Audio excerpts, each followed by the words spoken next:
Assalamualaikum. My name is Kashif Irfan. Today I am discussing the topic essay type test. Essay type test students को कोई भी number of pages की आज़ादी दे सकता है और इसे हम सब्जेक्ट और इस किस्म के टेस्ट को हम सब्जेक्टिव टाइप टेस्ट भी कहते हैं। मतलूबा आंसर्स की लंबाई डिफरेंट हो सकती है। मुख्तलिफ क्वेश्चंस के आंसर मुख्तलिफ होते हैं। ज़रूरी नहीं है कि अगर एक क्वेश्चन का आंसर 10 पेजेस का है तो दूसरे या तीसरे सवाल का आंसर भी 10 पेजेस को हो। और स्टूडेंट पर निर्भर करता है कि वो कितने पेजेस का वो आंसर लिखेगा। इसमें कितने पेजेस का यहाँ से लिखें, किसी के सवाल वो अपनी मर्जी से उसमें वर्डिंग भी यूज़ कर सकता है, उसको अपनी तरह से वो एक्सप्लेन करता है। स्टूडेंट्स के लर्नर में कितनी हकीकी कामयाबी है ये बेहतरीन इशारा फराहम करती है। आगे इसके फॉर्म्स ऑफ ऐसे टाइप हैं। रिस्ट्रिक्टेड रिस्पॉन्स और एक्सटेंडेड रिस्पॉन्स। रिस्ट्रिक्टेड रिस्पॉन्स और रिस्ट्रिक्टेड फॉर्म्स जो होती हैं उसमें लिमिटेड चीज़ें होती हैं और जो एक्सटेंडेड रिस्पॉन्स क्वेश्चन होते हैं उसमें अनलिमिटेड होती हैं। जैसे रिस्ट्रिक्टेड रिस्पॉन्स जो क्वेश्चंस होते हैं उसमें लिमिटेड चीज़ें होती हैं। यहाँ पर स्टूडेंट को मेंशन किया जाता है कि आपने इतना जवाब देना है, उसमें इससे ज़्यादा नहीं लिखने से। जैसे जो रिस्ट्रिक्टेड रिस्पॉन्स क्वेश्चन होते हैं उसमें स्टूडेंट्स को जैसे कोई 100 लफ्ज़ दे दिए गए हैं कि आपने उसमें इतना लिखने से ज़्यादा नहीं लिखना। लेकिन जो एक्सटेंडेड रिस्पॉन्स क्वेश्चन होते हैं इनमें अनलिमिटेड होता है कि एक सवाल के जवाब किस तरह से, मतलब कि इसको करना है कि वो एक सवाल के जवाब में किन किन पॉइंट्स को बताता है और क्या टाइप को ऑर्गेनाइज और किस तरह से वो टाइप्स को ऑर्गेनाइज करेगा। पहले उसमें फैक्चुअल नॉलेज मतलब बेसिक नॉलेज बताएगा, फिर वो एवोलेट करेगा, फिर उसको ऑर्गेनाइज करेगा और फिर इसको प्रेजेंट करेगा लॉजिकल वे में, उनके आइडियाज़ को प्रेजेंट करेगा। और जो होते हैं मतलब आगे उसके एडवांटेजेस और डिसएडवांटेजेस हैं।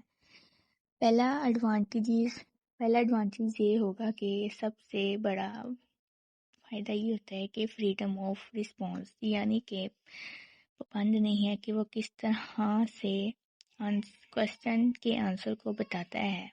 कि उसमें मेरिट ये होता है कि इसके मेरिट भी यही होता है कि वो पाबंद नहीं होता कि वो किस तरह कि वो बंद नहीं होता है। फ्रीडम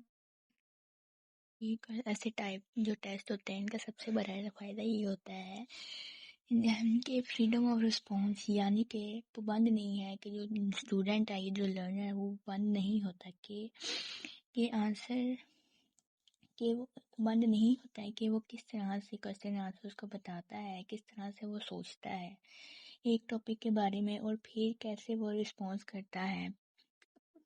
जो उसकी गुड स्टडी है उसमें जो होती है उसकी गुड स्टडी हैबिट्स होती है, मुख्तलिफ चीज़ें बताता है। जैसे वो पहले इंट्रोडक्शन देगा, फिर उसकी डेफिनेशन, फिर उसके पॉइंट्स, फिर उसके एडवांटेज और डिसएडवांटेज के बारे में बताएगा। और जो तीसरा पॉइंट ये एबिलिटीज़ को जनरेट करता है, स्टूडेंट्स डिफरेंट आइडियाज़ को ऑर्गेनाइज करता है। वो अफेक्टिव वे में हो सकता है, जैसे कि किसी के हक में बोलना है वो भी बताता है, और अगर किसी के अगेंस्ट बोलना है तो वो भी इसमें बताता है कि किस तरह से बात करनी है। ठीक है। और जो इसका फोर्थ पॉइंट है इसमें ये होता है कि जो इसमें ऑब्जेक्टिव टाइप टेस्ट की निस्बत जो ऐसे टाइप टेस्ट हैं वो ज़्यादा आसानी से कर सकते हैं। जैसे ऐसे टाइप टेस्ट में आप अपनी वर्डिंग भी यूज़ कर सकते हैं।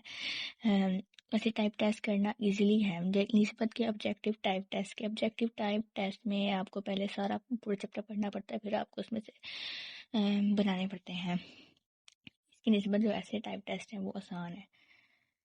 और जो इसके डीमेरिट्स हैं, जैसे एक एग्जामिनर है वो लेंथी वे में स्टूडेंट्स को डिस्क्राइब कर, जैसे कोई भी क्वेश्चन का आंसर है वो लेंथी वे में उसको डिस्क्राइब कर देता है। جیسے کوئی 10 پیج کا لکھ دیتا ہے، کوئی 12 پیج کا لکھ لیا ہے، اس کو لکھتے لکھتے اس سے نہ تو ٹائم مینیج ہوتا ہے، اور پھر وہ اس کو لینتھی ڈسکرائب کرتا ہے، اس کے بدلے اس کے جو باقی سوال کے جواب ہیں وہ رہ جاتے ہیں. اور وہ ایگزامینر اور جو ایگزامینر ہوتا ہے وہ بھی کئی دفعہ جو ہوتے ہیں وہ صحیح چیک نہیں کرتے، ان کو بھی ٹائم لگتا ہے، ان کو بھی ٹائم لگتا ہے چیک کرنے میں. اس طرح سے وہ کبھی تو اچھے چیک کر لیتے ہیں، کبھی دفعہ وہ ایسے ہی کر لیتے ہیں چیک.